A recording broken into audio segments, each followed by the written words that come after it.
Gloire à Jésus-Christ. Que le nom de notre Seigneur soit béni. Que le nom de notre Dieu soit loué. Que le nom de notre Seigneur soit magnifié en ce jour dans le nom de Jésus-Christ. C'est par sa grâce que nous nous retrouvons encore ce jour. C'est par sa grâce que nous sommes à ses pieds pour recevoir instruction, enseignement, orientation de sa part. Nous prions donc qu'il soit au cœur de ce moment. Nous prions donc qu'il soit avec nous, qu'il remplisse ce temps de sa présence, sa gloire, et qu'il le conduise de bout en bout. Qu'il nous dispose à recevoir pleinement de lui, qu'il prépare nos cœurs, qu'il laboure nos cœurs, et qu'il nous donne véritablement d'être bénis en ce jour dans le nom de Jésus-Christ. Seigneur, que ton nom soit donc béni. Merci pour cette opportunité que tu nous donnes en ce jour d'écouter ta parole. Merci pour ta présence. Merci de conduire tout, de diriger tout et d'orienter tout dans le nom de Jésus. Bien-aimé, merci de te connecter à nouveau à moi. Merci de prendre plaisir à me suivre. Merci de m'accompagner, de m'encourager par tes vues, par tes likes, par tes commentaires.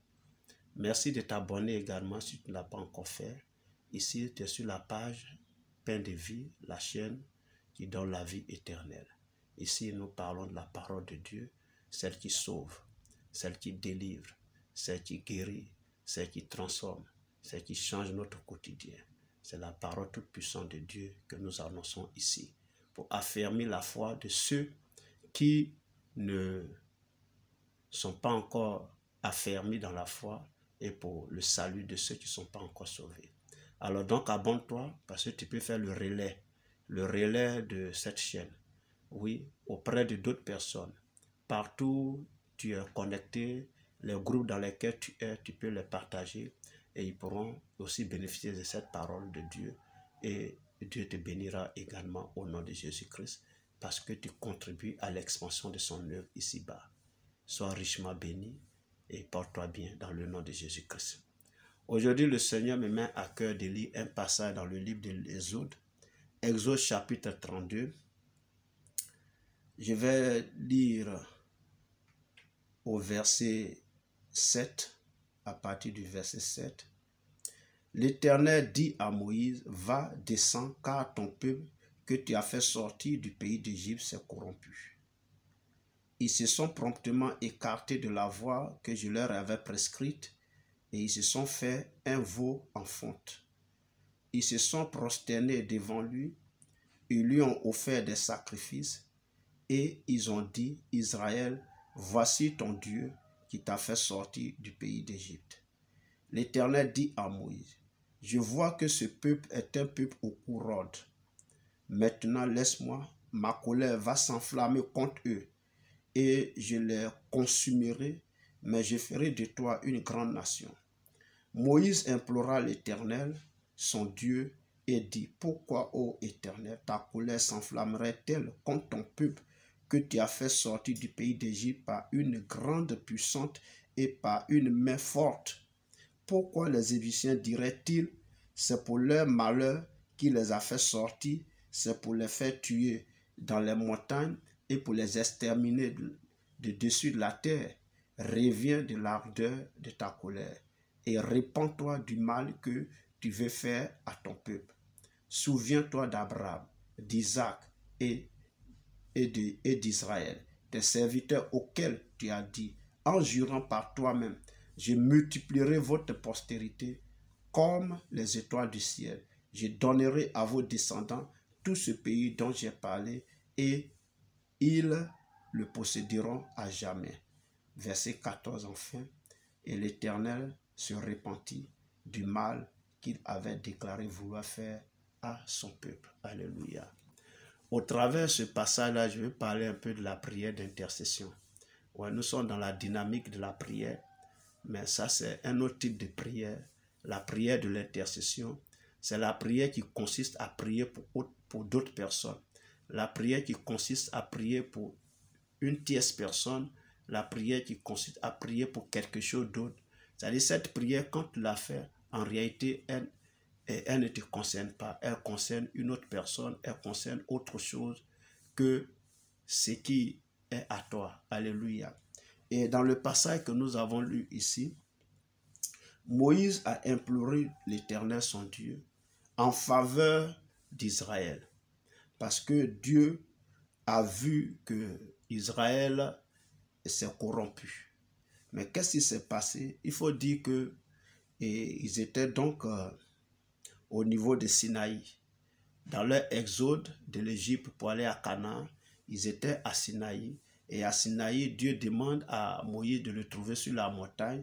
Et là-bas, Dieu devrait lui donner les tables de la loi. Alléluia. Moïse a fait 40 jours là-bas et 40 nuits. Et donc, Israël s'est impatienté ici et au pied de la montagne de Sinaï, dans le désert donc de Sinaï.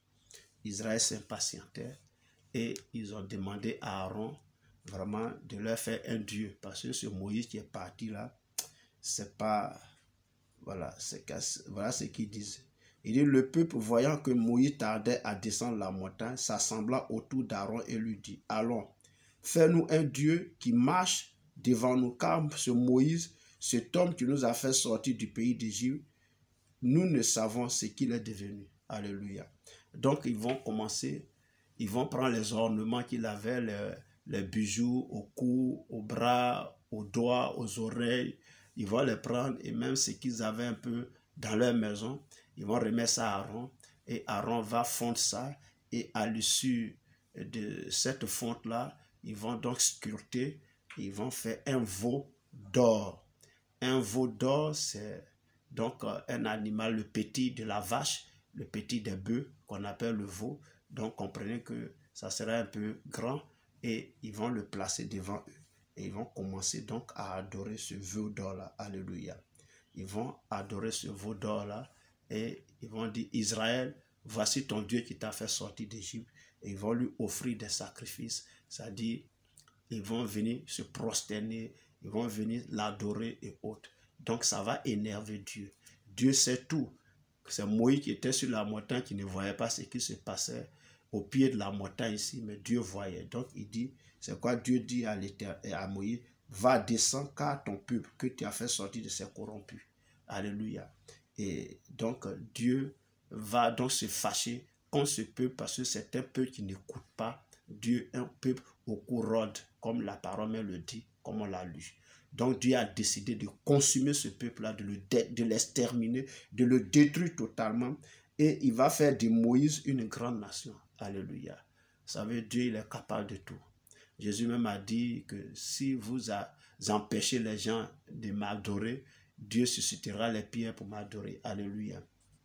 Donc, Moïse voyant la colère de Dieu, parce que Moïse, il connaît Dieu, c'est Dieu qui sait, il a vu que Dieu est capable de le faire et donc il va prier pour le peuple d'Israël. C'est encore au verset, on dit, Moïse implora l'Éternel son Dieu et dit, pourquoi, ô Dieu, ta colère s'enflammerait-elle contre ton peuple? Alléluia. Donc, Moïse va plaider, Moïse va prier pour le peuple d'Israël. C'est ce peuple que Dieu veut détruire. Moïse n'en fait même pas partie. Dieu dit de Moïse, il va sortir une autre nation. Alléluia.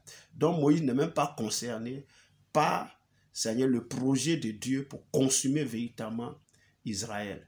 Mais Moïse va plaider. Il va rappeler à Dieu, bon, tu les as fait sortir d'Égypte là, avec une puissante main. Si tu les détruis ici, que diront les Égyptiens? Ils vont dire, ah, c'est pour les tuer que l'Éternel les a fait sortir. C'est pour que leur cadavre n'ait point de sépulcre que Dieu les a fait, que tu les as fait sortir. Il faut revenir ta colère, Seigneur. Aie pitié d'eux. Souviens-toi d'Abraham. Souviens-toi d'Isaac. Souviens-toi d'Israël. Tes serviteurs à qui tu as dit que tu donnerais cette terre-là à leur descendance. À cause d'eux, ne le fais pas, Seigneur. Et Dieu va revenir de sa colère. Moïse a donc prié pour le peuple. C'est cette façon de prier qu'on appelle la prière d'intercession. Alléluia. Vous allez voir que dans Genèse 18, Abraham aussi va prier pour Sodome et Gomorrhe. Rappelez-vous l'histoire, c'est une longue histoire, mais c'est dans Genèse 18, vous pouvez donc la lire, c'est pourquoi je ne la lis pas. Abraham également a prié. Il a eu la visite, bon, c'est pas une visite, il y avait 3 hommes qui passaient devant lui et il va les appeler, il va les recevoir, il va leur donner à manger, il va leur donner de l'eau pour boire et pour se laver les pieds. Alléluia. Et quand ils vont finir de manger, ces hommes-là vont dire, parmi eux, il y a un qui va dire, ta femme Sarah, l'année prochaine, à cette même période, tu donneras un fils. Alléluia. Bon, Sarah n'a pas cru, mais ce n'est pas ça qui m'intéresse derrière. Ce qui m'intéresse ici, c'est que la Bible dit que quand ils sont partis, il y a deux qui se sont dirigés vers Sodome et Gomorrhe. Il y a un qui est resté avec Abraham et Dieu va dire, est-ce que je peux cacher quelque chose à Abraham? Donc Dieu va lui révéler le dessein, c'est-à-dire le projet qu'il a pour Sodome et Gomorrhe. Mais à Sodome et Gomorrhe, Abraham sait que son fils Lot est là-bas, son neveu Lot est là-bas, avec sa famille. Rappelez-vous que quand Sodome et Gomorrhe avaient été capturés, avaient été pris par d'autres peuples, par d'autres rois, Abraham allait faire la guerre, n'est-ce pas? Il allait faire la guerre pour libérer les rois de Sodome et Gomorrhe et libérer les captifs. Il a fait tout ça à cause de son neveu qui était là-bas. Et maintenant, Dieu veut détruire Sodome et Gomorrhe. Or, son neveu est là-bas. Donc, Abraham va commencer à prier pour Sodome et Gomorrhe. Quand vous lisez, Abraham va commencer par 50, 40, 30. Il va descendre à 10 personnes et il va s'arrêter là. Alléluia. Si tu trouves 10 justes, Dieu dit pour 10 justes, il ne va pas détruire. Mais Dieu a détruit Sodome et Gomorrhe. Pourquoi? Parce que il y avait moins de 10 personnes juste là-bas. Alléluia. Pour dire quoi? Quand tu pries pour quelqu'un, Dieu écoute. Alléluia. C'est pourquoi il faut avoir l'habitude de prier. Prier pour quelqu'un là, c'est pas difficile. Tu pries pour ta maison. Tu pries pour ta femme. Tu pries pour tes enfants. C'est vrai. On va dire que ça te concerne directement. Tu pries pour tes parents, ça te concerne directement. Mais tu peux prier pour le quartier où tu vis. Tu peux prier pour le pays dans lequel tu vis. Parce que ton bonheur dépend du bonheur du pays. Si c'est un quartier, si tu pries pour le quartier, par tes prières, Dieu peut protéger le quartier. Par tes prières, Dieu peut libérer le quartier de certains esprits impurs. Alléluia. Si tu pries pour tes voisins, tu vas voir que par tes prières, tes voisins seront épanouis. Et toi et les voisins, il y aura une certaine paix, une certaine tranquillité entre vous. Vous allez vivre vraiment en symbiose, dans l'harmonie totale. Si tu pries véritablement pour ton travail, tu pries pour le travail de ta femme, tu pries véritablement pour tes collègues, tu pries pour les autorités politiques, administratives et militaires, tu vas voir que ce pays-là sera en paix. Alléluia. N'est-ce pas? Parce que prier pour soi-même là, c'est bien. Mais à un moment donné, ça révèle un esprit égoïste. Alléluia. Tu ne penses qu'à toi seul. À un moment donné, Dieu te demande de prier aussi pour les autres. C'est ça la prière d'intercession. Alléluia. C'est ça la prière. Et c'est un ministère de Jésus même. La prière d'intercession, c'est un ministère de Jésus. Alléluia. Jésus, la Bible dit qu'il est assis à la droite de sa majesté divine où il intercède pour nous. Alléluia. Jésus continue de prier pour nous. Alléluia. Jésus continue d'intercéder pour nous les chrétiens. Jésus continue de demander à Dieu d'étendre sa main pour nous protéger. Et nous aussi, nous devons faire le relais. Nous devons prier pour ceux qui ne sont pas encore sauvés. Nous devons prier pour que Dieu les amène au salut. Nous devons prier pour que Dieu les délivre des liens du péché. Nous devons prier, alléluia.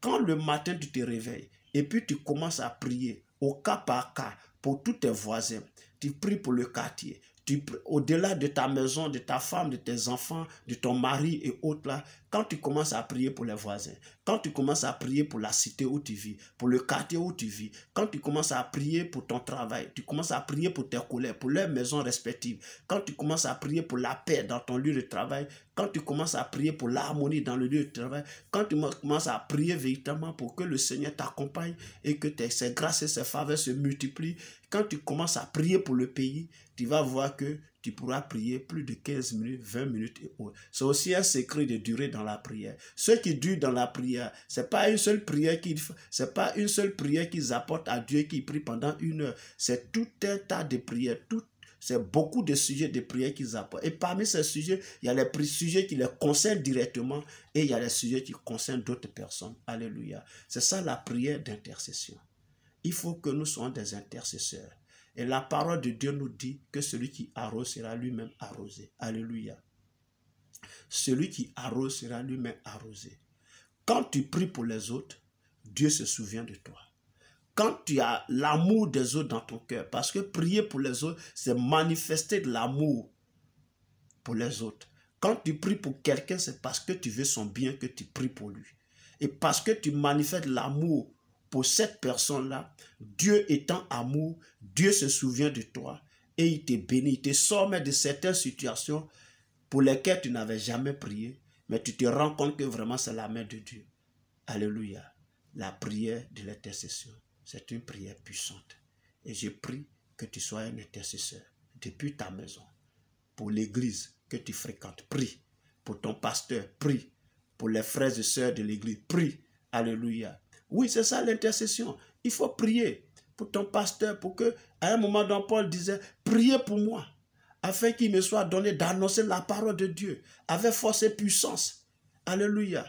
Et que je sois capable de révéler les mystères cachés dans la parole de Dieu. Prie pour ton serviteur, prie pour ton pasteur, prie pour lui, afin que Dieu lui donne la capacité de prêcher la parole de Dieu dans toute sa justesse, dans toute sa capacité, dans toute sa puissance. C'est ça la prière d'intercession.